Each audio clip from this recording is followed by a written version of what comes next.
السلام علیکم ورحمۃ اللہ وبرکاتہ۔ وعلیکم السلام ورحمۃ اللہ وبرکاتہ۔ کیا حال ہے سب کا؟ الحمدللہ۔ بہت خوشی ہو رہی ہے آپ سب کو دیکھ کر۔ الحمدللہ، ماشاءاللہ بہت اچھی ڈسپلن کلاس ہے اور بہت توجہ سے آپ لوگ سن رہے تھے۔ تو کیسا ہے آپ کا قرآن کا ساتھ اور یہ سفر جو آپ کر رہے ہیں؟ کتنے پارے ہو گئے آپ کے؟ 17 ہو گئے، 18 شروع ہوا ہے۔ میرے خیال ہے آج سورۃ نور شروع ہونا تھی آپ کی۔ چلیں، نور علی نور۔ الحمدللہ۔ تو آپ میں سے کوئی کچھ کہنا چاہے گا؟ کیا آپ نے سیکھا؟ زندگیاں جو پہلے تھی وہ اب زندگی نہیں ہے۔ الحمدللہ، پرائرٹیز جو ہے وہ الحمدللہ زندگی کی پرائرٹیز بدل گئی ہیں۔ جس طرح پہلے زندگی گزر رہی تھی اب اس طرح نہیں۔ جس طرح ہم پہلے زندگی کو دیکھتے تھے اب اس طرح نہیں۔ جس طرح پہلے دنیا کو دیکھتے تھے اس طرح نہیں۔ باتیں بہت کم ہو گئی ہے، وقت کا استعمال آ گیا ہے، الحمدللہ۔ غیر ضروری چیزیں کم ہو گئی کیونکہ ایک بہت اہم اور ضروری چیز آپ کی زندگی میں آ گئی۔ دوسروں کی خامیاں نظر آنی بند ہو گئی ہیں، اپنی خامیاں نظر آنی۔ اپنی خامیاں دیکھنا شروع کر دی تو دوسروں کی خامیاں اب کم نظر آتی ہیں یا نہیں آتی۔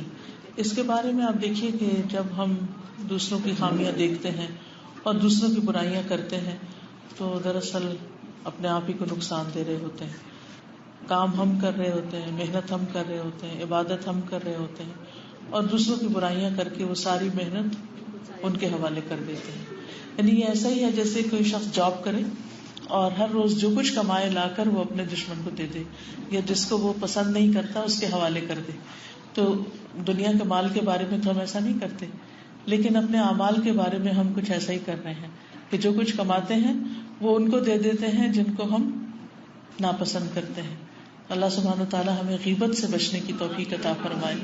اصل میں غیبت جو ہے یہ شیطان کا ایک بہت بڑا بار ہوتا ہے کہ ہمارے دل میں کسی کے بارے میں وسوسہ ڈال دیتا ہے، بدگمانی پیدا کر دیتا ہے، پھر ہم سوچنا شروع کر دیتے ہیں، پھر ہم اس کو کسی سے جب ڈسکس کرتے ہیں تو وہ وائرس اس کو بھی لگ جاتا ہے، وہ بھی پھر ہماری ہاں میں ہاں ملا دیتا ہے تو ہمیں اپنی بات بہت سچی نظر آنے لگتی ہے، پھر ہم اپنے آپ کو مظلوم سمجھنے لگتے ہیں اور اس طرح معاملہ بڑھتا ہی چلا جاتا ہے۔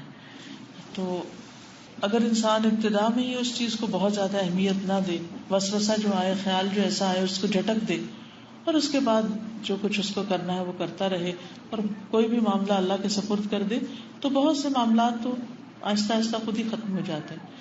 اب دیکھیے شیطان جو ہے نا آگ سے بنا ہے اور اس کا کام ہے آگ بھڑکانا، وہ آگ بھڑکاتا رہتا ہے، دلوں میں بھی ہمارے آگ بھڑکاتا ہے اور لوگوں کے اندر بھی اور پھر آپس کے تعلقات کے اندر بھی ایسی خرابیاں پیدا کرتا ہے جس کا نتیجہ یہ ہوتا ہے کہ پھر ہم اس کی لپیٹ میں جب آتے ہیں تو اپنا سب کچھ راکھ کر کے رکھ دیتے ہیں۔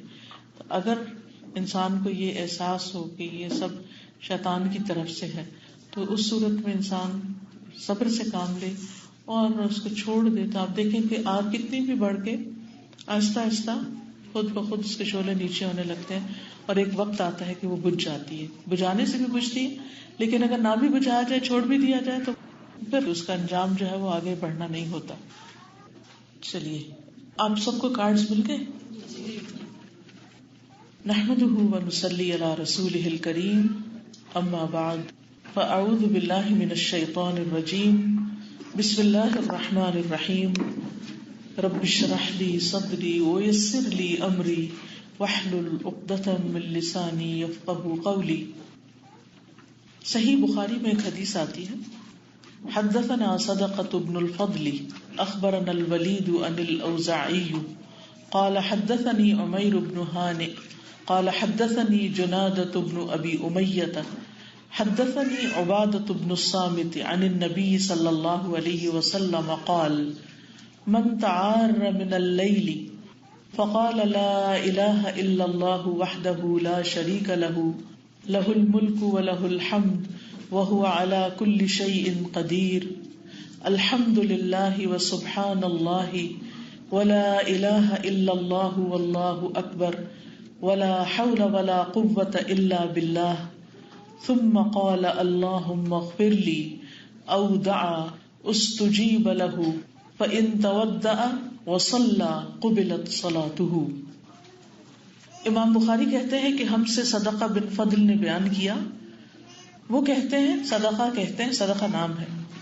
ہمیں ولید نے خبر دی، ان کو اوزاعی نے کہا مجھے عمیر بن ہانی نے خبر دی، کہا مجھے جنادہ بن ابی امیہ نے خبر دی، انہوں نے کہا کہ مجھے عبادہ بن صامت رضی اللہ عنہ نے خبر دی. اور وہ خبر کیا ہے آگے بیان ہوگی. لیکن آپ دیکھ رہے ہیں کہ امام بخاری کی کتاب میں حدیث آنے سے پہلے یہ حدیث کتنے لوگوں کے توسط سے ان تک پہنچی اور پھر امام بخاری کی کتاب سے ہم تک پہنچی اور ہم اس سے فائدہ اٹھا رہے ہیں. یہ وہ تمام لوگ ہیں جنہوں نے اپنی زندگیاں علم حاصل کرنے میں لگا دی، سیکھنے اور سکھانے میں، اور بہت احتیاط اور ایمانداری کے ساتھ اللہ کے رسول صلی اللہ علیہ وسلم کی باتوں کو ہم تک پہنچایا. ہم سب ان کے بہت ممنون اور مشکور ہیں اور ان کے لیے دعا کرتے ہیں کہ اللہ تعالیٰ ان کی اس کوشش کو ان کے حق میں صدقہ جاریہ بنائے اور ہمیں بھی ایسے کاموں کی توفیق دے کہ ہم دنیا سے چلے بھی جائیں، مر بھی جائیں تو ہمارے بعد بھی وہ علم جو ہم لوگوں تک پہنچائیں وہ آگے قیامت تک پھیلتا ہی چلا جائے، پہنچتا ہی چلا جائے. کیونکہ مرنے کے بعد اعمال نامہ تو بند ہو جاتا ہے. 3 چیزیں بعد میں بھی فائدہ دیتی ہیں: نیک اولاد جو دعا کرے، اور صدقہ جاریہ یعنی ایسی جگہوں پر مال خرچ کرنا کہ جس سے بعد میں لوگ فائدہ اٹھائیں اور ثواب آپ کو پہنچتا رہے، اور تیسرے علم ينتفع به، ایسا علم جس سے لوگ فائدہ اٹھائیں، فائدہ مند علم، نفع مند علم. یہ حدیث جو اس وقت آپ کو دی گئی ہے یہ آپ کے سامنے لکھی ہوئی ہے، اس کو آپ سامنے رکھ کر دیکھیے اور پھر گھر جا کر آپ اس کارڈ کو کسی ایسی جگہ پر لگا دیں گے کہ جہاں اس کو پڑھ کر آپ اس کو یاد کر لیں گے اور اس کو پڑھنا نہیں بھولیں گے، کیونکہ بہت ہی کام کی چیز ہے. تو بہرحال حدیث ہے عن النبی صلی اللہ علیہ وسلم قال، نبی صلی اللہ علیہ وسلم نے فرمایا من تعار من اللیل، جس شخص کی رات کو آنکھ کھل گئی. اور ہم میں سے ہر شخص کے ساتھ یہ ایکسپیرینس ہوتا ہے کہ ہم ایک سائڈ پر سوتے ہیں اور جب ہماری نیند کا ایک سائیکل پورا ہوتا ہے اور ہمارے وہ سائڈ ذرا تھک جاتی ہے تو خود بخود ہم دوسری طرف رخ پلٹتے ہیں. اور کچھ لوگ تو نیند میں ہی اپنی سائڈ بدل لیتے ہیں، لیکن کچھ لوگوں کی آنکھ کھل جاتی ہے اس وقت. اور خاص طور پر اگر عمر زیادہ ہو تو پھر تو رات کو ایک بار نہیں کئی بار آنکھ کھلتی ہے. تو جہاں اس میں تکلیف ہے، مشقت ہے، وہاں اس میں فائدے بھی بہت ہیں. بہرحال جب رات کو آنکھ کھلے اور وہ جاگ جائے، فقال، پھر کہے لا الہ الا اللہ وحدہ لا شریک لہ لہ الملک ولہ الحمد وہو علی کل شیء قدیر، الحمد للہ وسبحان اللہ ولا الہ الا اللہ واللہ اکبر ولا حول ولا قوة الا باللہ. یعنی یہ دعا پڑھ لے. ثم قال، اس دعا کے پڑھنے کے بعد کہے اللہم اغفر لی، او دعا، یا کوئی اور دعا مانگے جو اس کے دل میں ہے. استجیب لہ، تو دعا قبول کر لی جاتی ہے اس کے لیے. یعنی اس وقت اللہ سبحانہ وتعالیٰ کی یہ تعریف بیان کر کے انسان بخشش کی دعا کرتا ہے یا پھر کچھ بھی اور مانگتا ہے تو اس کی دعا قبول ہو جاتی ہے. فَإِن تَوَضَّأَ، پھر اگر وہ وضو کر لے، وصلّى، اور نماز پڑھ لے، قبلت صلاتہ، تو اس کی نماز قبول کر لی جاتی ہے. ہم میں سے ہر شخص دعاؤں کا محتاج ہے. ہم دوسروں کی بھی منتیں کرتے رہتے ہیں آپ ہمارے لیے دعا کریں. ہر شخص زندگی میں کسی نہ کسی مشکل کا شکار ہوتا ہے. کبھی وہ مشکلات ہمارے اندر کی ہوتی ہیں، ذہنی پریشانی ہوتی ہے، دل کی بے چینی ہوتی ہے، غم، ہم، فکر و فاقہ ہوتا ہے، یا پھر کوئی جسمانی بیماری ہوتی ہے، کبھی اولاد کی طرف سے کوئی پریشانی ہوتی ہے، کبھی رزق کی طرف سے، کبھی کسی اور چیز کی انسان کو پریشانی رہتی. ایسے میں انسان یہ چاہتا ہے کہ کوئی ہو جو اس کی مدد کرے، کوئی ہو جو اس کے کام آئے. کون کام آ سکتا ہے سوائے اللہ کے؟ وہی ہے جس کے قبضہ قدرت میں پوری کائنات کی بادشاہت ہے. تبارک الذی بیدہ الملک وہو علی کل شیء قدیر.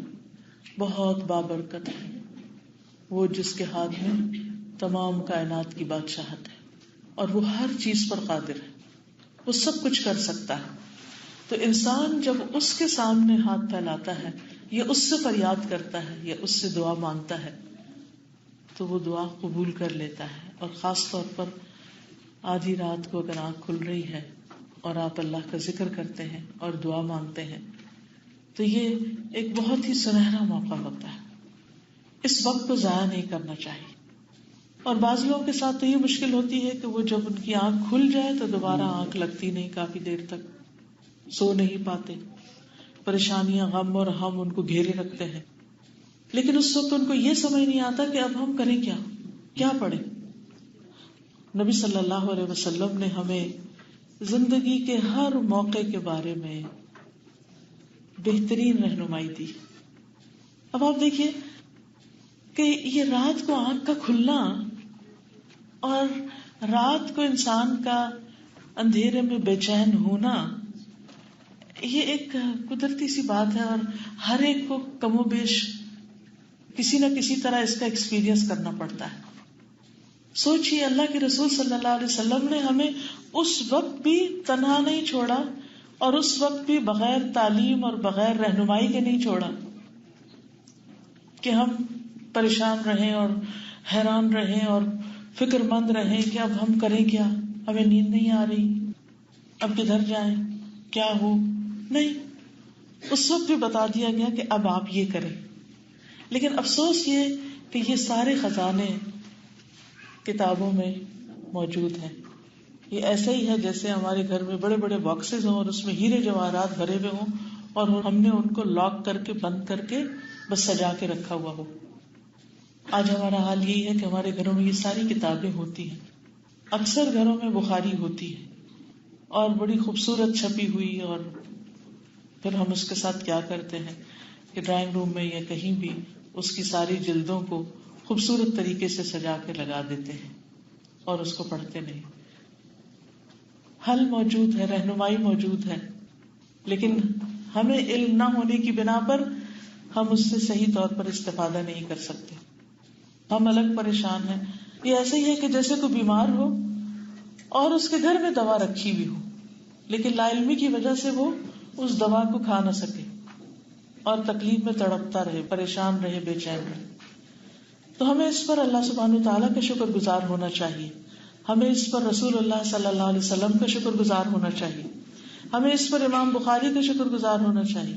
ہمیں اس پر امام بخاری کے سارے استادوں کا شکر گزار ہونا چاہیے اور اس کے اوپر کے جتنے بھی لوگ ہیں ان ساری چینج میں کہ جنہوں نے ہم تک یہ علم پہنچایا.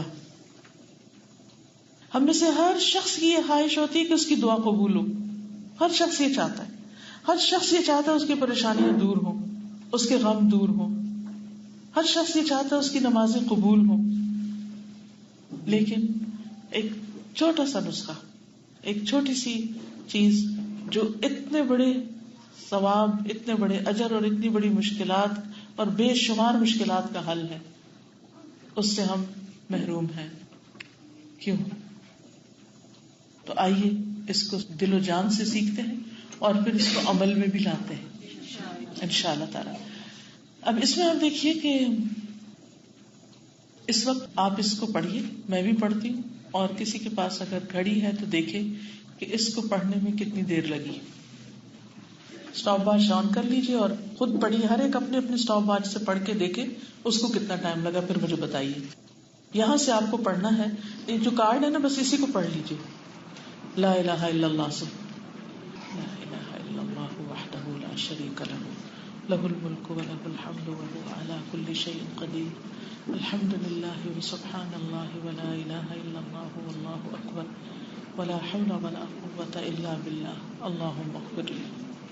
جی اللہم اغفر لی تک 17 seconds 18 seconds 12 seconds 14 seconds 15 seconds. اب آپ دیکھیے میکسیمم بھی ہے، چلے 20 سیکنڈ لگا. 20 second is 1/3 of a minute. 1 minute کا تیسرا حصہ. صرف چند سیکنڈ اپنے رب کو یاد کیجیے، اپنے رب کو پکاریے اور جو دل میں ہے مانگیے. اور یہ صحیح حدیث ہمیں بتا رہی ہے کہ دعا قبول کی جائے گی، آپ کی سنی جائے گی. کیا بہت مشکل؟ واقعی مشکل نہیں، ہرگز مشکل نہیں. بس مشکل ہے کہ ہم کر پائیں. بات ساری ہم پر ہے کہ ہم کیا کرتے ہیں. ہمارے کتنے ہی مسائل ہوتے ہیں جو سال ہر سال سے اٹکے ہوئے ہوتے ہیں اور ہم پریشان رہتے ہیں کہ اب اس کا کریں کیا, اور سر پکڑ کے بیٹھ جاتے ہیں کہ میرے پاس اس مسئلے کا حل کوئی نہیں. کوئی بھی ایسی چیز, دن کو کچھ بھی پیش آیا اسی وقت نیت کر لیں, رات کو اگر میری آنکھ کھلی میں نے آج یہ دعا کرنی, آج میں نے یہ دعا کرنی, آج یہ مسئلہ پیش آیا آج اس کی دعا کرنی. اور جب آپ اپنے معاملات اللہ سبحانہ و تعالیٰ کے حوالے کر دیتے ہیں, اس کے سپرد کر دیتے ہیں, تو وہ ٹیک کیئر کرتا ہے. پھر آپ کے بوجھ ہٹ جاتے ہیں, بوجھ ختم ہو جاتے ہیں اور آپ ریلیکس ہو جاتے ہیں, اور اس طرح آپ کو نفس مطمئنہ حاصل ہو جاتا ہے, آپ پرسکون ہو جاتے ہیں. کیونکہ کائنات کی بادشاہت ہمارے ہاتھ میں نہیں, ہم کسی چیز پہ قدرت نہیں رکھتے. انسانوں کے پاس کچھ نہیں, فرشتوں کے پاس کچھ نہیں, بزرگوں اور نیک صالحین کے پاس کچھ نہیں, سب کچھ اللہ کے پاس ہے. سب کچھ صرف وہی کر سکتا ہے, وہی کرے گا تو مسئلہ حل ہوگا, اس کے باہر کوئی بھی نہیں کر سکتا. تو بیسیکلی یہ کلمہ توحید ہے, لا الہ الا اللہ وحدہ لا شریک لہ لہ الملک ولہ الحمد وہو علی کل شیء قدیر الحمد للہ وسبحان اللہ ولا الہ الا اللہ واللہ اکبر ولا حول ولا قوة الا باللہ اللہم اغفر لی. اور اللہم اغفر لی کا مطلب ہے اللہ مجھے بخش دے, کیونکہ ہمارے ہی گناہ ہمارے راستے کی رکاوٹ بنے ہوئے ہوتے ہیں. اور جب ہم اللہ سے بخشش مانگ لیتے ہیں, وَمَن يَغْفِرُ الذُّنُوبَ إِلَّا اللَّهُ, اور اللہ کے سوا بخش بھی کون سکتا ہے. اور جب وہ ہمیں معاف کر دیتا ہے تو ہماری رکاوٹیں ہٹ جاتی ہیں, ہمارے مسئلے حل ہونے لگتے ہیں, ہماری دعائیں قبول ہونے لگتی ہیں.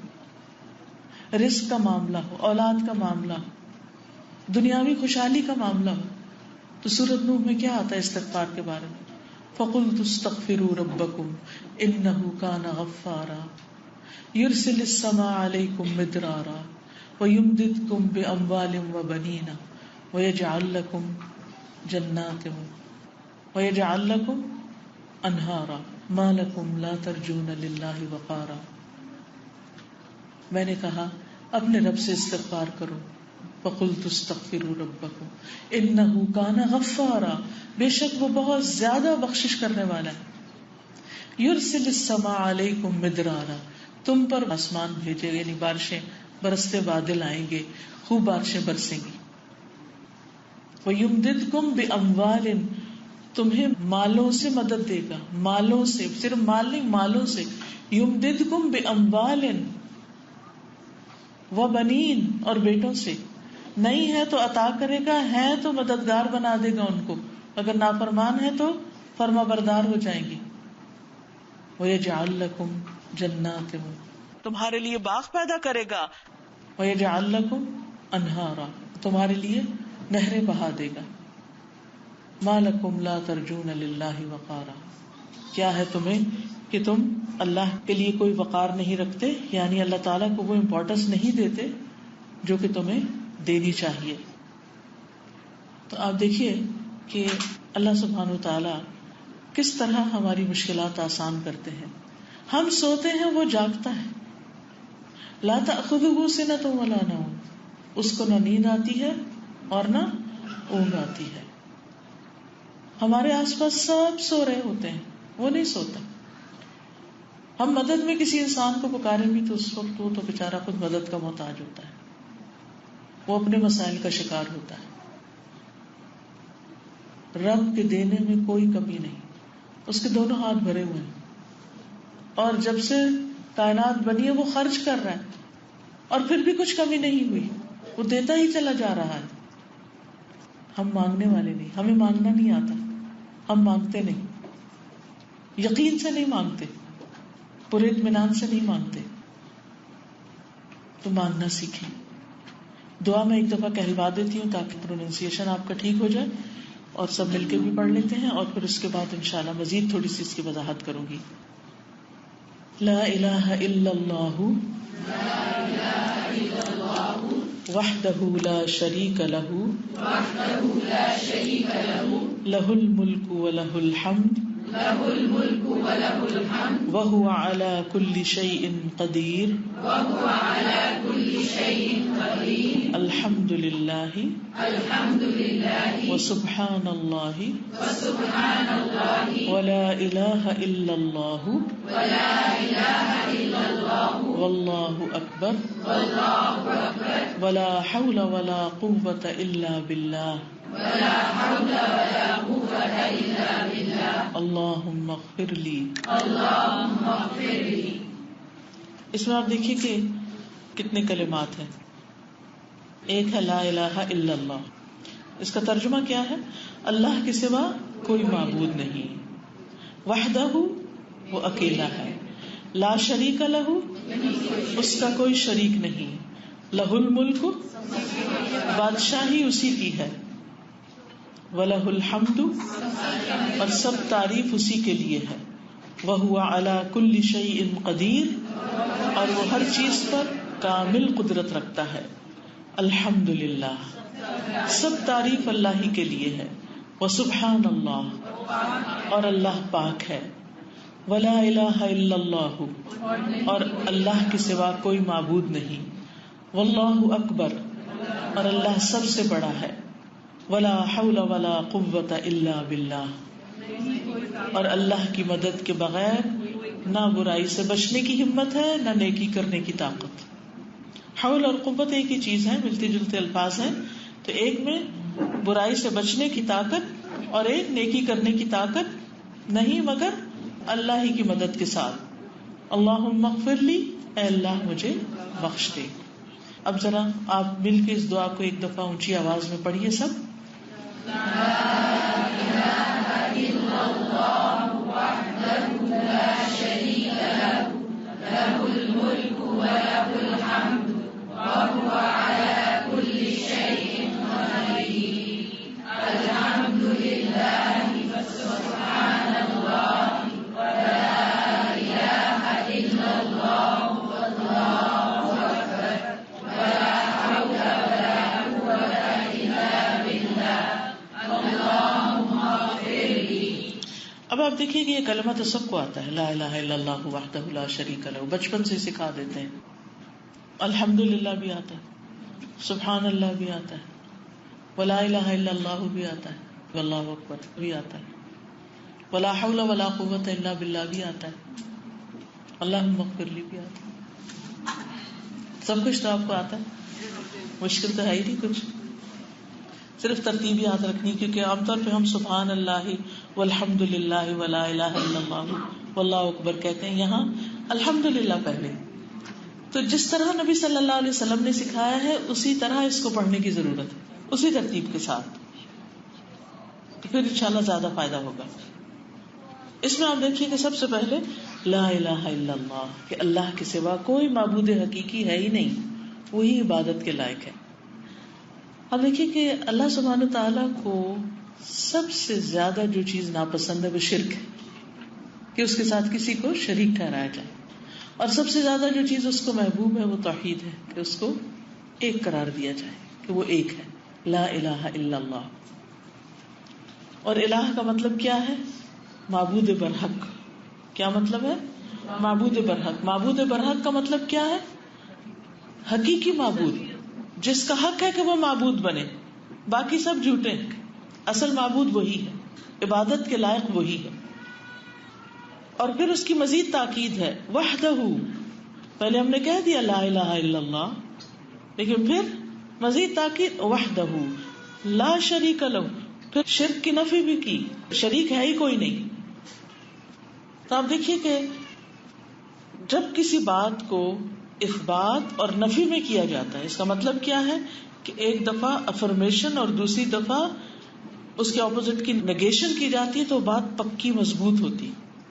اس کی کوئی مثال جیسے قل هو اللہ احد اللہ الصمد لم یلد ولم یولد ولم یکن لہ کفوا احد. کیا کہا گیا؟ قل هو اللہ احد. دوسری آیت میں اللہ الصمد، اور پھر لم یلد ولم یولد ولم یکن لہ کفوا احد. تو آخری دو میں کیا ہے؟ لم لم لم کا کیا مطلب ہوتا ہے؟ نہیں، نو نو. ٹھیک ہے، تو اس بات اور نفی. مثلا آپ کہتے ہیں نا میں نے پانی پیا اور کچھ بوتل میں چھوڑا ہی نہیں. اگر آپ صرف یہ کہیں کہ میں نے پانی پی لیا تو یہ بھی بات ہے، لیکن آپ کہتے ہیں میں نے اس میں سے کچھ چھوڑا ہی نہیں، تو یہ بات زیادہ تاکید والی بات ہے. تو یہاں لا الہ الا اللہ وحدہ ایک بات، اور پھر لا شریک لہ مزید اس کی تاکید. دیکھیے بہت سے لوگ اللہ سبحانہ و تعالی کو بڑا مانتے ہیں، الہ مانتے ہیں کہ وہی بڑا ہے، وہی معبود ہے. آپ دیکھیے کہ تمام مذاہب میں یعنی اللہ سبحانہ و تعالیٰ کو مختلف ناموں سے جو وہ اپنے اپنے طریقے سے پکارتے ہیں، لیکن اس کو بڑا مانتے ہیں. ایون مشرکین مکہ جب ان سے کہا جاتا تھا کہ آسمان و زمین کو کس نے پیدا کیا اور مختلف اللہ سبحانہ و تعالیٰ کے جو کام ہے، یہ صفات ہے، ان کے بارے میں پوچھا جاتا تو وہ اس کو مانتے تھے کہ سب کچھ اللہ نے بنایا. وہ نہیں کہتے تھے بتوں نے بنایا. لیکن ساتھ کیا کرتے تھے؟ صرف ایک نہیں مانتے تھے، ساتھ اوروں کو شریک کر دیتے تھے. تو ان کا سب سے بڑا قصور یہی تھا کہ انہوں نے اللہ کو تو مانا مگر ایک نہیں مانا. تو یہ بہت امپورٹنٹ ہے کہ اللہ سبحانہ و تعالیٰ کو معبود مانا جائے، لیکن ایک مانا جائے اور اس کے ساتھ کسی کو شریک نہ کیا جائے کہ کوئی اور شریک ہے ہی نہیں. اچھا ہم زبان سے تو کہہ دیتے لا شریک لہ، لیکن عملی طور پر آپ دیکھیں کہ جب اللہ سبحانہ و تعالیٰ کی کوئی بات ہمارے سامنے آتی ہے تو پھر ہم کہتے ہیں ہاں اللہ کا حکم تو یہ ہے لیکن میرا دل یہ کہتا ہے، یا فلاں یہ کہتا ہے، یا لوگ یہ چاہتے ہیں. تو اللہ سبحانہ و تعالیٰ از above everything، اور اس کے ساتھ کسی اور کی بات، کسی اور کی امپورٹنس، کسی اور کی محبت، کسی پہ خوف، کسی پہ توکل، کسی پہ بھروسہ، کسی کی عبادت، کسی کی نماز، کسی سے دعا، کسی کے لیے قربانی، کچھ بھی جائز نہیں. سب کچھ صرف اور صرف اسی ایک کے لیے، لا شریک لہ. اسے کسی مددگار کی ضرورت نہیں، یعنی وہی ہمارا معبود ہے، ہم صرف اس کی عبادت کرتے ہیں. ایاک نعبد و ایاک نستعین، صرف تیری ہم عبادت کرتے ہیں، صرف تجھ سے ہم مدد چاہتے ہیں. ٹھیک ہے. لہ الملک و لہ الحمد، اسی کی ہے بادشاہت اور اسی کی ہے تعریف. یعنی سب بادشاہوں کا بادشاہ وہ ہے، پوری کائنات کی بادشاہت اس کے ہاتھ میں ہے، اور وہی ہے جس کی ہر حال میں تعریف ہونی چاہیے. اچھا جب ہمیں کوئی نعمت ملتی ہے اس وقت ہم پھر بھی تعریف کر لیتے ہیں، الحمدللہ کہتے ہیں، لیکن جب کوئی تکلیف پہنچتی ہے تو اس وقت ہم کیا کہتے ہیں؟ اس وقت ہم الحمدللہ کہنا بھول جاتے ہیں. ایک ہوتا ہے عام لوگوں کا شکر، الحمدللہ کلمہ شکر بھی ہے نا. ایک عام لوگوں کا شکر ہوتا ہے جو نعمت ملنے پہ بس کرتے ہیں، اور ایک خاص لوگوں کا شکر ہوتا ہے کہ جو تکلیف آنے پر بھی شکر ادا کرتے ہیں.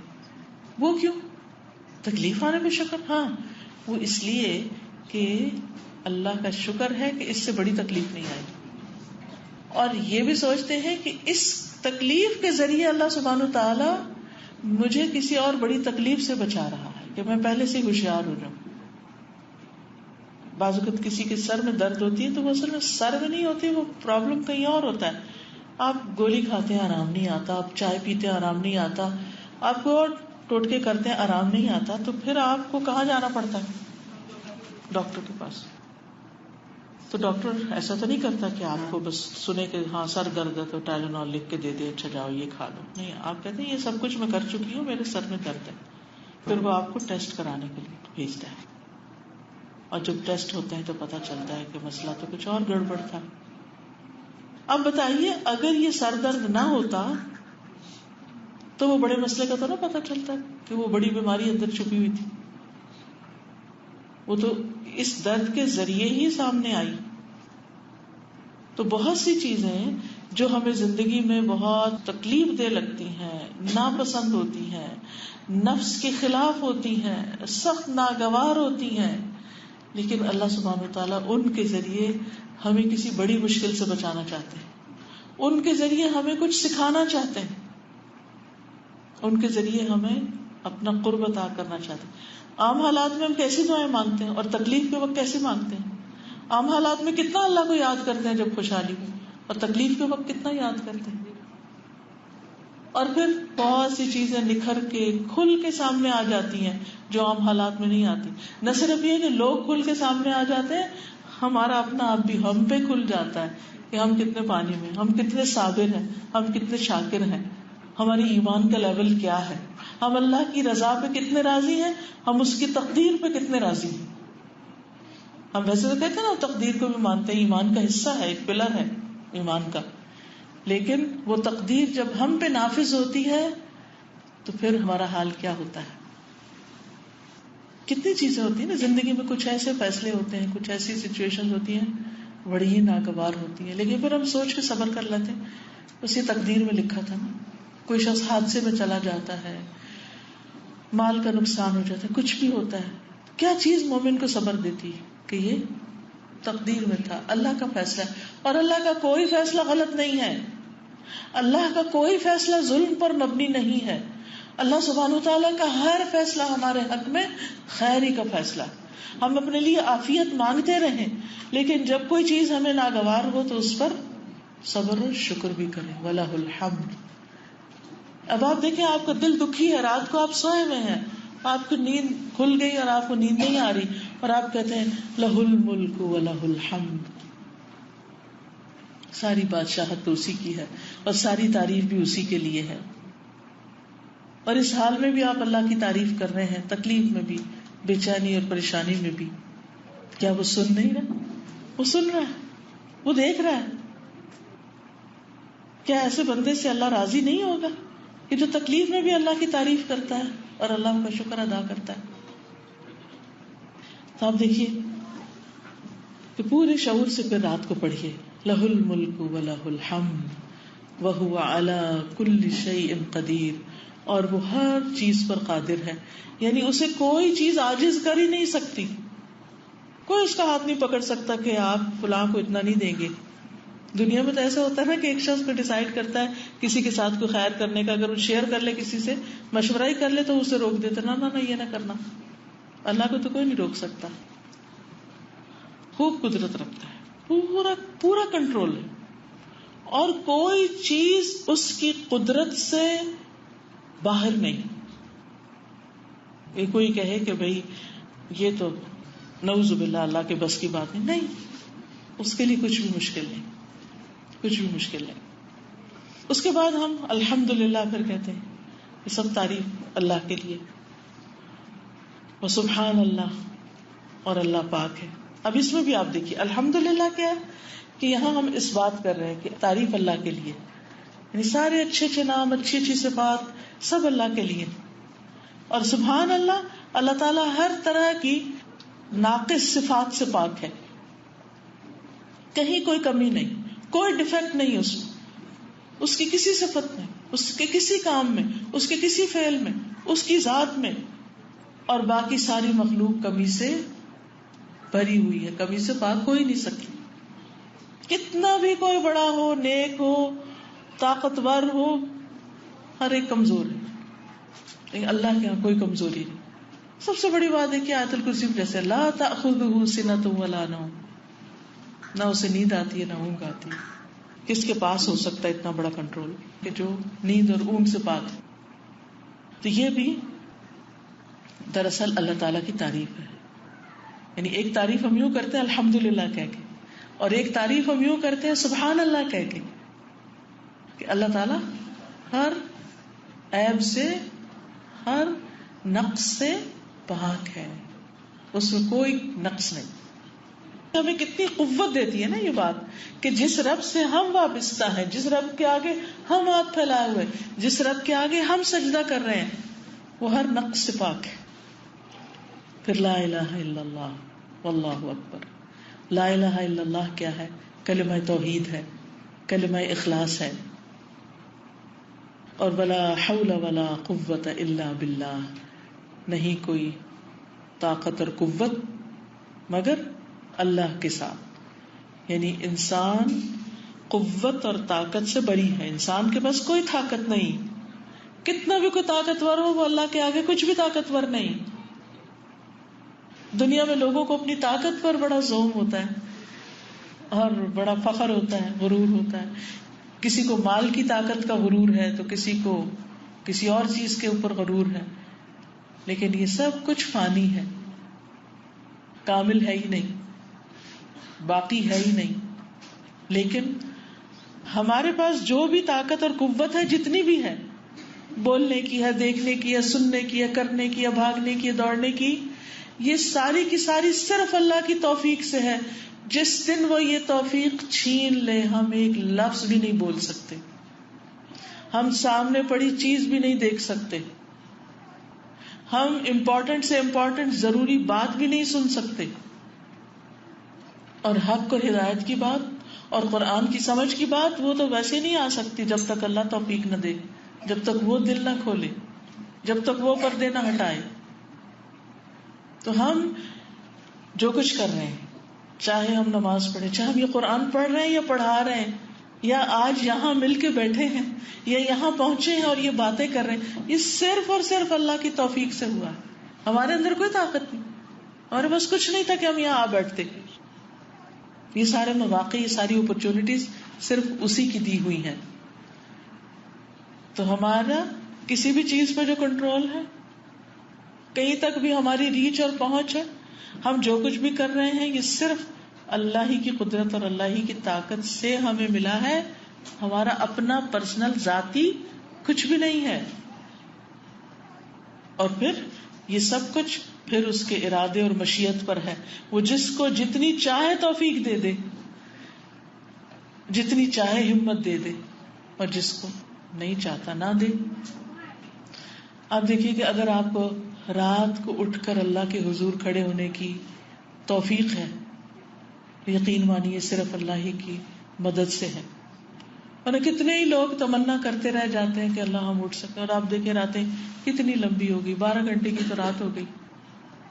7 بجے سورج نکل رہا ہے، 7 بجے غروب ہو رہا ہے. 12 گھنٹے میں بھی اگر ہماری نیند پوری ہو کر ہم اللہ کے حضور نہیں کھڑے ہو سکتے تو توفیق ہی نہیں ہے نا. اسی لیے تو نہیں ہو سکتا. وہ توفیق دے دے تو نہیں مشکل، لیکن اس سے مانگیں، ہم بھی تو کچھ دلچسپی ظاہر کریں، ہم بھی تو کچھ ہاتھ پھیلائیں کہ اللہ ہمیں کچھ کرنے کی توفیق دے. اسی طرح بعض اوقات ہم اللہ کے گھر میں بھی پہنچ جاتے ہیں، مکہ میں بھی ہوتے ہیں، طواف کر رہے ہوتے ہیں، اس کے گھر میں بیٹھے ہوتے ہیں، دعاؤں کی ذکر کی توفیق نہیں ہوتی، دنیا کی باتیں کر رہے ہوتے ہیں ادھر ادھر کی. اللہ کے گھر جا رہے، تلبیہ پڑھنے کی توفیق نہیں، اور ادھر ادھر کی کھا رہے پی رہے. تو اگر ہم کوئی عبادت بھی کر پائیں، ذکر کر پائیں، دعا کر پائیں، تلاوت کر پائیں، نماز پڑھ پائیں، صدقہ کر پائیں، حج و عمرہ کر پائیں، کسی انسان کی کوئی خدمت عیادت کر پائیں، یہ صرف اور صرف اللہ کی توفیق سے ہوتا ہے. اور اس پر پھر کیا کرنا چاہیے جب ہمیں وہ مل جائے؟ یہ بھی ایک رزق ہے، یہ بھی رزق ہے جو وہ دیتا ہے. اور خوش قسمت ہے جن کو یہ رزق ملتا ہے کہ اس کے بعد پھر وہ اللہ کی طرف رجوع کر لیتے ہیں، اللہ کے بن جاتے ہیں. وہ اپنے روزمرہ کے سارے کاموں میں سے وقت نکال لیتے ہیں اللہ کی عبادت کے لیے، اللہ کے دین کی خدمت کے لیے. مثلا آپ ماشاءاللہ یہاں پر آتی ہیں، آپ کے گھر پہلے بھی چل رہے تھے، اب بھی چل رہے ہیں، تو یہ توفیق اللہ ہی نے دی کہ آپ یہاں بیٹھ کے قرآن پڑھیں. اور وہی توفیق دیتا ہے کہ ہم اس سے آگے بڑھیں. اور پھر جب وہ توفیق دے دیتا ہے تو پھر بڑے بڑے کام آسان ہو جاتے ہیں، بڑے بڑے سفر آسان ہو جاتے ہیں، بڑے بڑے مشکل فیصلے آسان ہو جاتے ہیں، کیونکہ اللہ کروا رہا ہوتا ہے نا. پھر انسان بہت کچھ کر کے بھی نہیں تھکتا، ورنہ تو فارغ بیٹھ کے بھی تھکا ہوا ہوتا ہے. تو ولا حول ولا قوت الا باللہ. اور اس پر کتنا شکر ادا کریں کہ وہ کوئی بھی نیکی کرنے کی توفیق دے. اور اس کے بعد ثم قال اللہم اغفر لی، اللہ تو مجھے بخش دے، اللہ تو مجھے بخش دے. اور جب انسان بخشش مانگتا ہے تو یہ کوئی معمولی بات نہیں مانگتا، یہ اپنے عجز کا بھی اظہار کرتا ہے. اللہ میں کمزور ہوں، مجھ سے گناہ ہو جاتے ہیں، مجھ سے غلطیاں ہو جاتی. اور پھر وہ اپنے اس بوجھ کو ہٹانا بھی چاہتا ہے کہ اللہ یہ گناہ ہٹ جائے مجھ سے، جنہوں نے مجھے غمزدہ کیا ہوا ہے. کیونکہ ہوتا یہ کہ جب ہم اللہ کی نافرمانی کرتے ہیں نا تو وہ چیزیں ہمارے دل میں کھٹک تو پیدا کرتی ہیں نا, وہ گلٹی کانشیس ہوتے ہیں, پھر ہم اس کو دباتے ہیں دسا اور پھر اس کے بعد وہ اندر بھر جاتے ہیں اور پھر کسی نہ کسی شکل میں نکل آتے ہیں, اور ہم بھولے ہوئے ہوتے ہیں کہ روٹ کاز کیا ہے, جڑ کیا ہے, اس پریشانی اس مشکل کی رکاوٹ کی جڑ کیا ہے, وہ ہم ہٹاتے نہیں. تو استغفار جو ہے ساری رکاوٹوں کو دور کرتا ہے.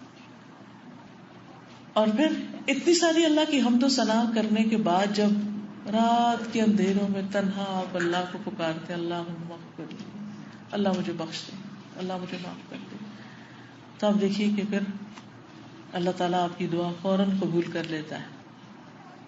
اور ویسے بھی جب کوئی شخص اللہ کی حمد و ثنا کے بعد درود کے بعد دعا کرتا ہے تو دعا قبول ہوتی ہے. اور حدیث کے آخری حصے میں کیا ہے کہ اگر وہ کھڑا ہوتا ہے, وضو کرتا ہے, نماز پڑھتا ہے اللہ کی توفیق سے, تو نماز قبول ہو جاتی ہے. اور رات کو نماز پڑھنا اور اللہ کی حمد و ثنا کرنا یہ اللہ کے بندوں کی صفات میں سے ہے. سورۃ السجدہ میں آتا ہے انما یؤمن بآیاتنا, بلا شبہ ہماری آیتوں پر ایمان لاتے ہیں, الذین وہ لوگ, اذا ذکروا بہا کہ جب وہ ان آیات کے ساتھ نصیحت کیے جاتے ہیں, خروا سجدا سجدے میں گر پڑتے ہیں, جھک جاتے ہیں, قبول کر لیتے ہیں. وسبحوا بحمد ربہم اور اپنے رب کی حمد کے ساتھ تسبیح کرتے ہیں. وہم لا یستکبرون اور وہ تکبر نہیں کرتے, اکڑتے نہیں, انکار نہیں کرتے, مان جاتے ہیں آرام سے. اللہ کا حکم ہے آمنا وصدقنا سمعنا واطعنا. تتجافى جنوبهم عن المضاجع يدعون ربهم خوفا وطمعا ومما رزقناهم ينفقون. ان کے پہلو بستروں سے جدا رہتے ہیں, وہ اپنے رب کو ڈرتے ہوئے اور امید رکھتے ہوئے پکارتے ہیں, اور ہم نے انہیں جو کچھ دیا ہے اس میں سے خرچ کرتے ہیں. یہ ہیں وہ لوگ جو ہماری آیات پر ایمان رکھتے ہیں. یہ ہے ایمان لانے کا مطلب. قرآن پر ایمان کا مطلب یہ ہے کہ پھر ان کے عمل میں تبدیلی آتی ہے. اللہ کی محبت ان کو بستروں سے اٹھا دیتی ہے. آپ دیکھیے اگر آپ رات کو کتنی بھی گہری نیند سوئے ہوں, اگر کوئی ایسا شخص آ کے آپ کا دروازہ کھٹکھٹا دے جو آپ کو بہت ہی عزیز ہے, تو آپ کیا کریں گے؟ سائڈ بدل کے سو جائیں گے, اچھل کے اٹھیں, جلدی سے دروازہ کھولو. محبت نے اٹھایا نا. اور آپ جتنی بھی مائیں ہیں سب کو پتا ہے, بچہ چوں بھی کرے تو ماں اٹھ جاتی, کتنی جلدی اٹھتی, اور کس طرح اس کے دل سے وہ محبت جوش مار رہی ہوتی ہے. اور بچہ اگر چوں چوں کرے کچھ بھی تو اس کو پٹائی نہیں شروع کر دیتی کہ تم مجھے ڈسٹرب کرے, بلکہ اس کو سینے سے لگاتی, اس کو دودھ پلاتی ہے, اس کو تپکاتی ہے, اس کو چینج کرتی, کچھ بھی اس کے لیے کرنا پڑے. اور اگر اس کی طبیعت خراب ہو, کان میں درد ہو یا پیٹ میں درد ہو, تو وہ بستر سے بھی اٹھ کے باہر لے جاتی ہے, ٹہلا ٹہلا کے اس کو سلاتی ہے. ہم سب ان کیفیات سے گزرے ہیں, ہم سب یہ جانتے ہیں, یہ تجربے ہم سب نے کیے ہیں. محبت نے یہ ساری قربانیاں کروائی نا. اللہ کی محبت تو اس سے بڑی ہوتی. پھر اسی طرح اگر دن میں بہت کام ہے, مشقت والے کام ہے, رات کو بچے جگاتے ہیں, نہیں اٹھ سکتے, نہیں ابھی آپ تہجد پڑھ سکتے, تو ایک اور کام آپ کر سکتے ہیں, اور وہ یہ ہے کہ سوتے وقت وضو کر لیں, اللہ کا ذکر کر کے سوئیں. تو ایسا شخص جو وضو سے سوتا ہے, اللہ کے ذکر کے ساتھ سوتا ہے, رات سونے کی جو دعائیں آداب ہیں, کتاب بھی ہے اور ایپ بھی ہے, آپ اپنے فون میں بھی ڈال سکتے ہیں. بیڈ پہ لیٹے ہوئے اپلیکیشن کو کھول کے آپ وہ دعائیں دیکھ کے بھی پڑھ سکتے ہیں. اب تو کچھ مشکل ہی نہیں رہی. الحمدللہ اس دور میں اللہ نے ہمیں پیدا کیا جب ہر چیز ہماری جسٹ اے کلک اوے, کہ بس کلک کرنے کی دیر ہے, وہ سب کچھ سامنے آ جاتا. مگر سستی بھی اتنی زیادہ ہو گئی. بہرحال اللہ اس سے دور کرے. تو رات کو ذکر کر کے سوتے ہیں. حدیث میں آتا ہے پھر رات کے کسی حصے میں اٹھ کر اللہ سے دنیا اور آخرت کی خیر و بھلائی کا سوال کرتا ہے, تو اللہ تعالیٰ اسے ضرور دیتا ہے. یعنی آپ نہیں بھی تہجد کے لیے اٹھے, نہیں بھی بستر سے اٹھے, بستر پر لیٹے ہوئے ہیں, اور آپ دعا کر رہے ہیں، بس شرط یہ ہے وضو سے سوئیں، رات کے اذکار پڑھ کے سوئیں، پھر بھی دعائیں قبول ہوں گی. اب آپ دیکھیے کہ مشکلات کا حل، ہر مسئلے کا حل تو آپ کو اللہ سبحانہ وتعالیٰ نے دے ہی دیا ہے. اب ہم نہ عمل کریں تو اور بات ہے. ایک شخص بیمار بھی ہو، ہائے ہائے بھی کرے اور دوا نہ کھائے تو پھر قصور کس کا؟ اس کا اپنا ہی ہے. اسی طرح ایک اور حدیث میں آتا ہے، ابو ہریرہ رضی اللہ عنہ کی روایت ہے، نبی صلی اللہ علیہ وسلم نے فرمایا، جس نے طہارت کی حالت میں رات گزاری تو اس کے بستر میں ایک فرشتہ رات گزارتا ہے. رات کی کسی گھڑی میں جب بھی وہ کروٹ بدلتا ہے تو فرشتہ کہتا ہے، اللہ اپنے اس بندے کو معاف کر دے، اس نے طہارت کی حالت میں رات گزاری.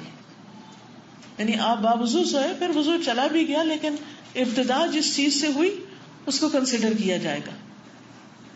اور پھر انسان جب اٹھتا ہے صبح تو اس کے اٹھنے میں بھی آسانی ہوتی ہے.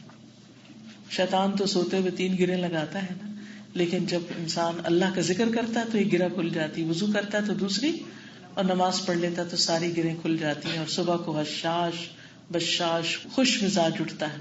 ورنہ نفس کی خباثت اور سستی کے ساتھ صبح کرتا ہے، اور صبح کا بابرکت وقت ضائع کر دیتا ہے، اور پھر سارا دن کاموں میں، دنیا کے شغل میں لگا رہتا ہے، اور کام ختم ہونے کا نام نہیں لیتے، اور یوں زندگی انسان کماتا چلا جاتا ہے. اللہ نے ہماری صبح میں برکت رکھی ہے، تو جو شخص صبح تہجد کے لیے نہیں بھی اٹھا، فجر کے لیے اٹھ گیا، تو اس کی صبح بھی بہت بخیر ہوگی انشاءاللہ، اور وہ اپنے ارلی مارننگ میں بہت سے اہم کام نپٹا لے گا. تو بہرحال دعا کو ایک دفعہ اور پڑھ لیجیے بلند آواز سے. ایک دفعہ جو ابھی معنی پڑے ہیں ان کو دل میں رکھ کے اس کو دہرائیے. پڑھیے، لا الہ الا اللہ وحدہ لا شریک لہ لہ الملک ولہ الحمد وهو علی کل شیء قدیر. الحمد للہ سبحان اللہ ولا الہ الا اللہ واللہ اکبر ولا حول ولا قوة الا باللہ اللہم اغفر لی. اور بھی کوئی دل میں دعا ہے تو وہ بھی مانگ سکتے ہیں، ٹھیک ہے نا.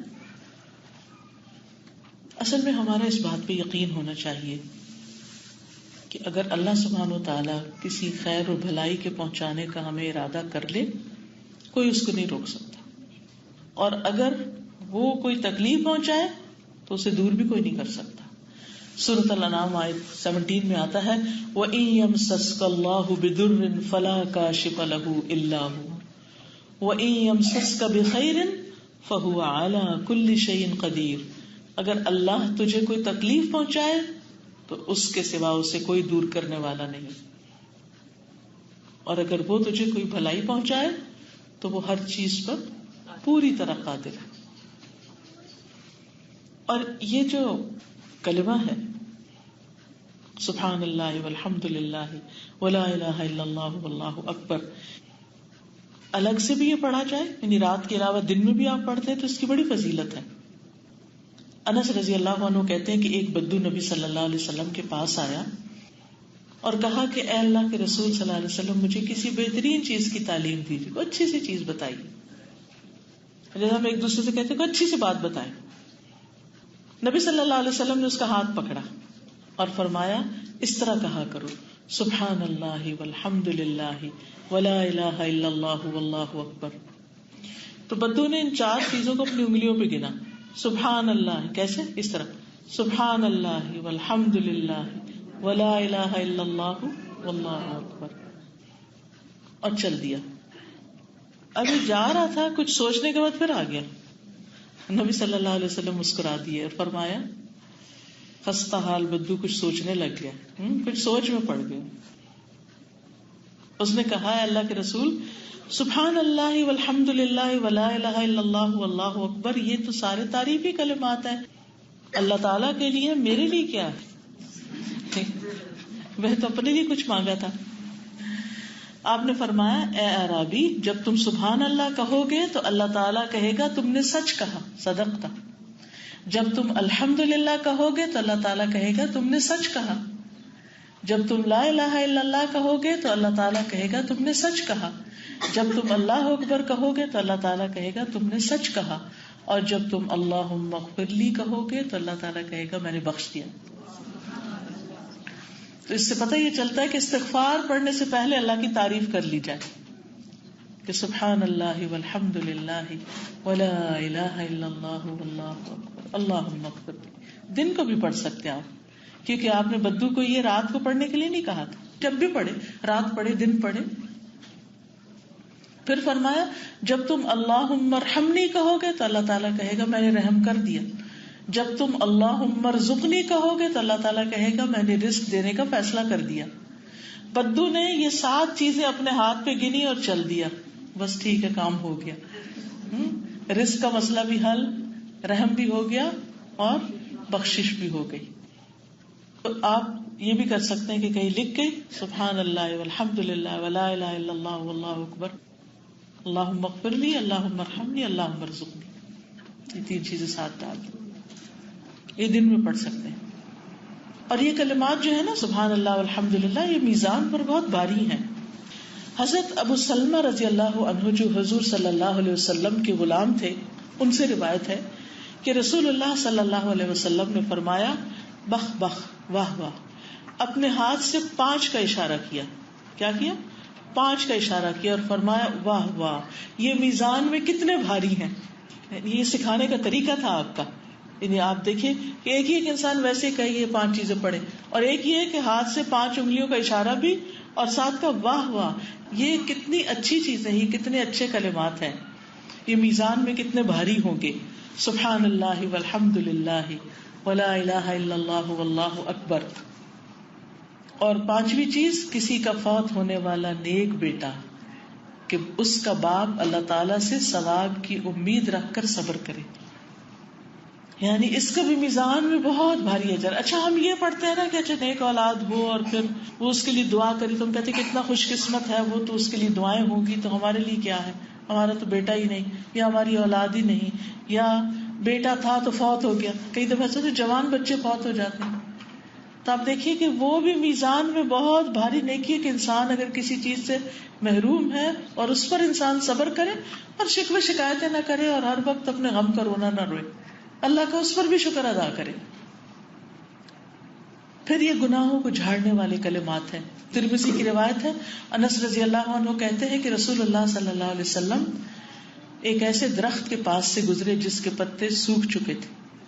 آپ نے اس پر لاٹھی ماری تو اس کے پتے جھڑنے لگے. آپ نے فرمایا الحمدللہ وسبحان اللہ ولا الہ الا اللہ واللہ اکبر سے اسی طرح گناہ جھڑتے ہیں جس طرح اس درخت کے پتے جھڑتے ہیں. پڑھیے ایک دفعہ بلند آواز سے سبحان اللہ والحمد للہ ولا الہ الا اللہ واللہ اکبر. ٹھیک ہے.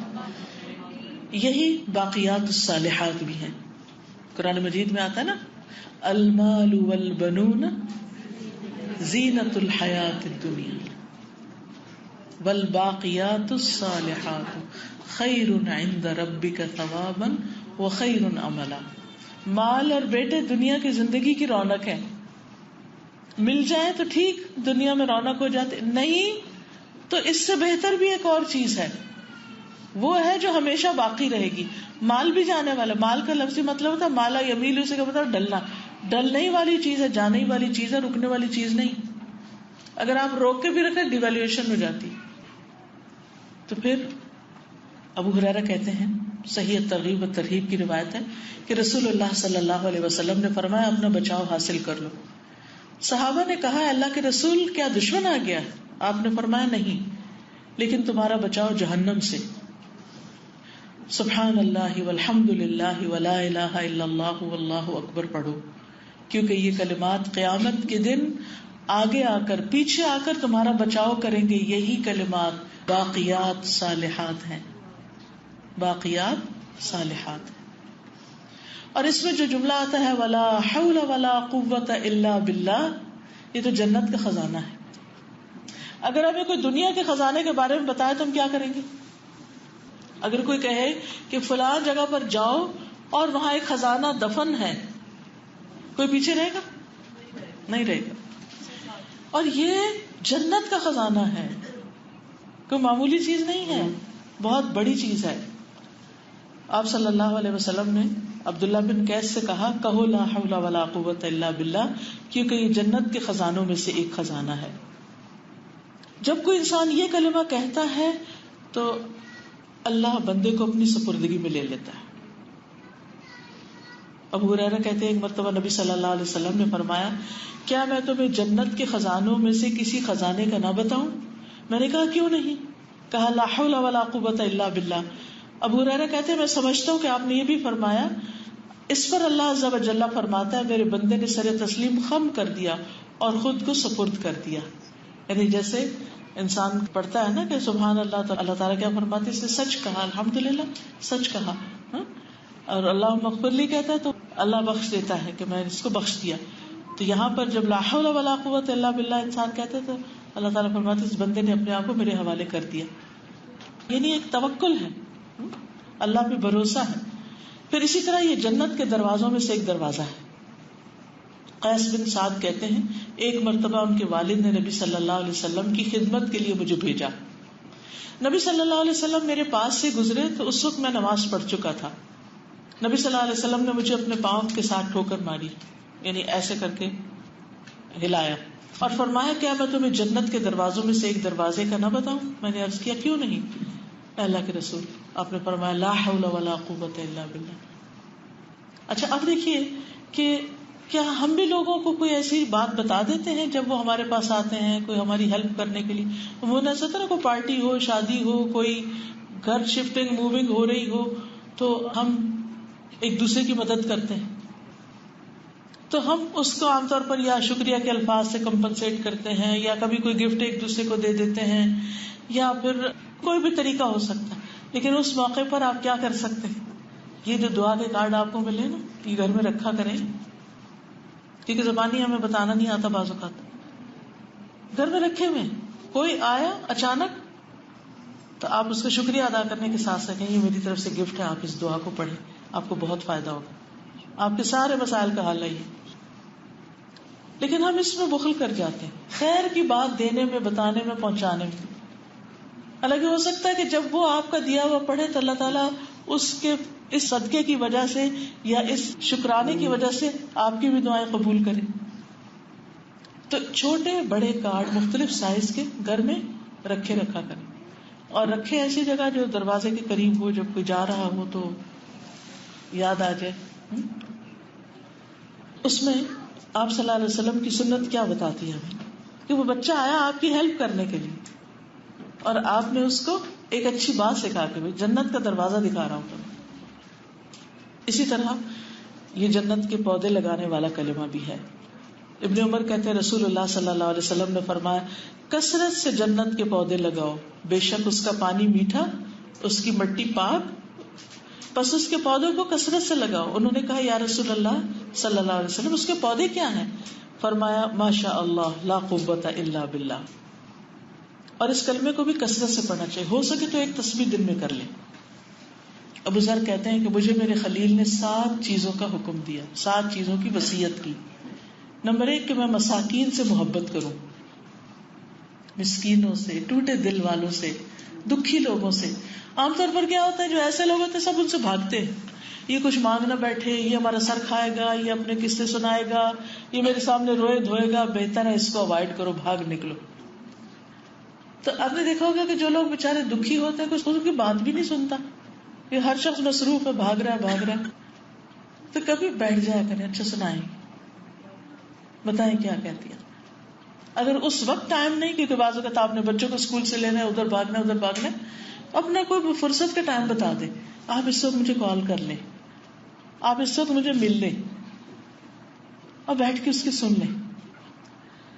فرمایا کہ میں مساکین سے محبت کروں اور ان کے قریب رہوں, کیونکہ جب ٹوٹے دل والوں کے پاس انسان بیٹھتا ہے نا تو انسان کا دل نرم رہتا ہے. ورنہ اگر ہر وقت انسان ایسے لوگوں سے ملے جو غافل ہے تو پھر کیا ہوتا ہے, انسان خود بھی غافل ہو جاتا ہے. دوسری جو نصیحت کی وہ کیا تھی, اپنے سے نیچے والے کو دیکھوں, اوپر والے کو نہ دیکھوں. تیسری میں صلہ رحمی کروں اگرچہ کوئی مجھ سے رشتہ توڑے، کوئی نہیں مجھ سے ملتا نہ صحیح. اور یہ کہ میں لا حول ولا قوت الا باللہ کی کثرت کر دوں اور حق بات کہوں خواہ تلخی کیوں نہ ہو. اور یہ کہ میں اللہ کے بارے میں کسی ملامت کرنے والے کی ملامت کی پرواہ نہ کروں. یعنی جب اللہ کے دین پر عمل کی بات آئے، آپ حجاب لیں اور لوگ باتیں شروع کر دیں، آپ انٹرسٹ لینا چھوڑیں اور لوگ باتیں کرنا شروع کر دیں، تو ملامت کرنے والے کی ملامت کی پرواہ نہ کریں، ورنہ آپ اللہ کے راستے پہ نہیں چل سکتے. اور یہ کہ میں لوگوں سے کچھ نہ مانگوں، لوگوں کے آگے ہاتھ نہ پھیلاؤں. تو بہرحال یہ حدیث ہمیں بہت کچھ سکھاتی ہے، اور اس میں خاص طور پر رات کو اٹھنے کی فضیلت بھی ہے، کیونکہ رات کا اٹھنا جو ہے اللہ کے قرب کا ذریعہ ہے، برائیوں کے کفارے اور گناہوں سے رکاوٹ کا ذریعہ ہے. فرض نماز کے بعد سب سے فضیلت والی نماز ہے. جب لوگ سو رہے ہوں اور تم نماز پڑھ رہے ہو، تو نبی صلی اللہ علیہ وسلم نے عبداللہ بن سلام کو کہا تھا نا، افش السلام اطب الکلام وصل الارحام وقم باللیل والناس نیام تدخل الجنۃ بالسلام. سلام پھیلاؤ، اچھی گفتگو کرو، صلہ رحمی کرو. لوگ جب سو رہے ہو تم نماز پڑھو، سلامتی سے جنت میں داخل ہو جاؤ گے. اور آخری چیز یہ جو کلمہ ہے نا، لا الہ الا اللہ وحدہ لا شریک لہ لہ الملک ولہ الحمد وہو علی کل شیء قدیر، اس کو مختلف جگہ پر اور بھی پڑھنے کی فضیلت ہے. یعنی یہ جو دعا آپ کو ٹوٹل دی گئی ہے، اس میں کئی کلمات کا یہ مجموعہ ہے، یہ بہت سی چیزوں کا پورا ایک گلدستہ ہے. تو اس میں دعا جہاں سے شروع ہو رہی ہے، لا الہ الا اللہ وحدہ لا شریک لہ، تو اس کو کثرت سے پڑھنے کی بہت فضیلت ہے. عرفہ کے دن رسول اللہ صلی اللہ علیہ وسلم بکثرت یہ دعا پڑھتے تھے، اور اس میں ان لفظوں کا اضافہ بیدہ الخیر، کہ ہر طرح کی خیر اس کے ہاتھ میں ہے. جو شخص ایک دفعہ اس کو پڑھتا ہے، لا الہ الا اللہ وحدہ لا شریک لہ لہ الملک ولہ الحمد وہو علی کل شیء قدیر، تو مسند احمد کی روایت کے مطابق یہ ایک غلام آزاد کرنے کے برابر. ہم میں سے کس کے پاس اتنا مال کہ اتنا صدقہ کرے؟ تو یہ کلمات جو ہیں، الکلمۃ الطیبۃ صدقہ، یہ کلمات صدقہ بھی بن جاتے ہیں. 10 بار پڑھنے کا مزید اجر ہے. جو 10 بار پڑھے تو اللہ تعالیٰ اس کے لیے 10 نیکیاں لکھے گا، 10 برائیاں معاف کر دے گا، 10 درجے بلند کر دے گا، اور 10 غلاموں کو آزاد کرنے کے برابر ثواب ہوگا. اگر صبح کے وقت پڑھے شام تک حفاظت ہوگی، اور اس دن اس آدمی کا کوئی عمل اس عمل پہ غالب نہیں آ سکے گا. اگر شام کو پڑھے تو یہی اجر ہے. تو عادت بنا لے فجر کی نماز کے بعد اور مغرب کی نماز کے بعد اس کو پڑھ لیں، کیونکہ خاص طور پر مغرب کی نماز کے بعد پڑھنے کا اجر بھی بہت ہے. اور اس میں خصوصاً جو حفاظت کا ہے کہ اللہ تعالیٰ اس کی حفاظت کے لیے اسلحہ بردار فرشتے مقرر کر دیں گے جو صبح تک اس کی شیطان سے حفاظت کریں گے. اور اللہ تعالیٰ اس کی وجہ سے اس کے لیے 10 رحمتیں واجب کرنے والی نیکیاں لکھ دے گا، اور 10 برباد کرنے والے گناہ معاف کر دیے جائیں گے، اور 10 مومن غلام آزاد کرنے کے برابر ثواب عطا کیا جائے گا. ویسے تو آپ کسی بھی وقت پڑھ سکتے ہیں، لیکن یہ 2 اوقات اگر پڑھیں گے تو حفاظت ہوگی. اور اسی طرح اگر کوئی شخص مہینے میں مثلاً 1 دفعہ یہ پڑھ لے کہ لا الہ الا اللہ وحدہ لا شریک لہ لہ الملک ولہ الحمد لا الہ الا اللہ لہ الملک ولہ الحمد لا الہ الا اللہ ولا حول ولا قوۃ الا باللہ، اور ان کلمات کو اپنی انگلیوں پر 5 بار گنا دے، یعنی 5 دفعہ، تو اگر اس مہینے میں انسان فوت ہو جائے تو اس کے گناہ معاف ہو جائیں گے. اسی طرح ہر نماز کے بعد 33 دفعہ سبحان اللہ، 33 دفعہ الحمدللہ، 33 دفعہ اللہ اکبر، اور آخری دفعہ 100 کا عدد پورا کرنے کے لیے یہی کلمہ لا الہ الا اللہ وحدہ لا شریک لہ، تو اس کے سارے گناہ معاف کر دیے جائیں گے، خاص سمندر کی جھاگ کے برابر. اور یہ صحیح مسلم کی روایت ہے. اچھا، فجر اور مغرب کی نماز کے بعد بغیر قدم ہلائے یہ کلمات پڑھنا زیادہ افضل ہے. یعنی جدھر آپ بیٹھے ہیں نا تحیات کی پوزیشن میں، اسی طرح آپ نے پڑھنے ہیں اگر آپ بیٹھ سکیں. لیکن اگر آپ کو نیچے بیٹھنے میں مشکل ہے تو پھر اللہ کو پتا ہے آپ کرسی پہ بیٹھ کے پڑھ لیں، لیکن بات کیے بغیر ایٹ اے اسٹریچ 10 دفعہ یہ پڑھ لیں. اور ان میں بیدہ الخیر یحیی و یمیت کے الفاظ کا اضافہ ہوتا ہے. اور ایسا شخص گناہوں سے محفوظ رہتا ہے. حدیث میں آتا ہے جو شخص مغرب اور فجر کی نماز پڑھنے کے بعد اپنے پاؤں جائے نماز سے پھیرنے سے پہلے یہ کلمات 10 مرتبہ کہہ لے، لا الہ الا اللہ وحدہ لا شریک لہ لہ الملک ولہ الحمد بیدہ الخیر یحیی و یمیت وہو علی کل شیء قدیر، تو اس کے لیے 10 نیکیاں لکھی جائیں گی، 10 گناہ معاف ہوں گے، 10 درجات بلند ہوں گے. اور یہ کلمات اس کے لیے ہر ناپسندیدہ چیز اور شیطان مردود سے حفاظت کا ذریعہ بن جائیں گے. شرک کے علاوہ کوئی گناہ اسے گھیرے گا نہیں. وہ عمل کے لحاظ سے تمام لوگوں سے افضل ہوگا، مگر وہ جو اس بندے سے بھی آگے بڑھنا چاہتا ہے تو وہ اس سے زیادہ پڑھ لے. پھر اگر کچھ نہیں کر سکتے تو صبح شام ایک دفعہ پڑھ لیں، ایک بار پڑھ لیں، ایک غلام آزاد کر دیں. ٹھیک ہے، ہو سکے تو 100 بار بھی پڑھ لیں، کیونکہ جو یہ 100 بار پڑھ لے تو اس پر کوئی شخص سبقت لے جا ہی نہیں سکتا الا یہ کہ وہ اس سے کوئی افضل کام کرے. پھر اسی طرح بستر پر لیٹ کے بھی آپ اس کو پڑھ سکتے ہیں، یعنی سوتے وقت بھی پڑھ سکتے ہیں. رات کو پڑھنا تو اپنی جگہ ہے لیکن سوتے وقت بھی، اور بازار میں داخل ہوتے وقت. ٹھیک ہے نا، لا الہ الا اللہ وحدہ لا شریک لہ لہ الملک ولہ الحمد یحیی و یمیت وہو حی لا یموت بیدہ الخیر. تھوڑے سے الفاظ کا اضافہ ہے، وہو علی کل شیء قدیر. تو اس کے لیے 10 لاکھ یعنی 1 ملین نیکیاں لکھی جاتی ہیں جو بازار میں اس کو پڑھتا ہے، کیونکہ وہاں انسان کا دھیان چیزوں کی طرف ہوتا ہے نا، ذکر کی طرف نہیں ہوتا، تو اجر بھی بڑھ گیا. 10 لاکھ گناہ معاف فرماتا ہے اور اس کے لیے جنت میں گھر تعمیر فرماتا ہے. اور ایک روایت میں آتا ہے ترمذی کی کہ 10 لاکھ درجے بلند کرتا ہے. تو یہ تھا لا الہ الا اللہ وحدہ لا شریک لہ اور اللہ کے ذکر کرنے کا فائدہ. اور اصل یہ ہے کہ سارے مسائل کا حل، کیونکہ ہم مشکلات میں جب گھرے رہتے ہیں تو اس وقت دعا کرنا بھول جاتے ہیں، تو جو اس میں اللہ کو یاد کر لے وہ کامیاب ہو گیا انشاءاللہ. تو اسی کے ساتھ میں اپنے اس لیکچر کا اختتام کرتی ہوں. سبحانک اللہم و بحمدک اشہد ان لا الہ الا انت استغفرک و اتوب الیک. السلام علیکم و رحمۃ اللہ وبرکاتہ.